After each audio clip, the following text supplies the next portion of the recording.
Beowulf is set in the early medieval period, a time when the Anglo-Saxons had settled in England, bringing with them a rich tradition of oral storytelling and poetry.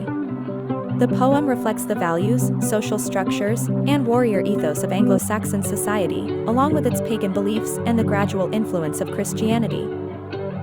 Although Beowulf is written in Old English, the events and characters are set in Scandinavia, highlighting the connections between the Anglo-Saxons and their Germanic cousins across the North Sea.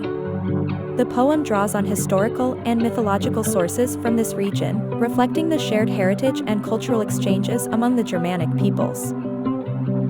Although Beowulf is written in Old English, the events and characters are set in Scandinavia, highlighting the connections between the Anglo-Saxons and their Germanic cousins across the North Sea. The poem draws on historical and mythological sources from this region, reflecting the shared heritage and cultural exchanges among the Germanic peoples. While the identity of the Beowulf poet remains a mystery, scholars have analyzed the linguistic, historical, and cultural elements within the poem to speculate about its possible authorship.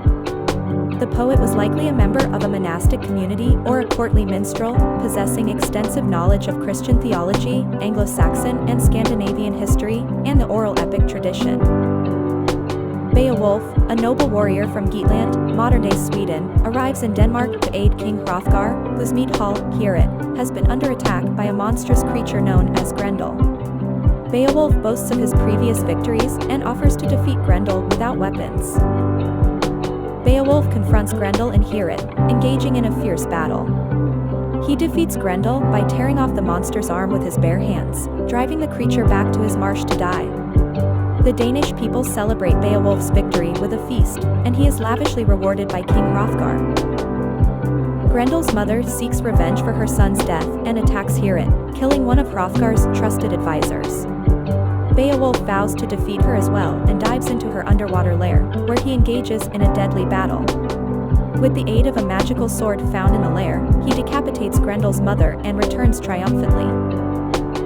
The story jumps forward many years, showing Beowulf as the king of Geatland.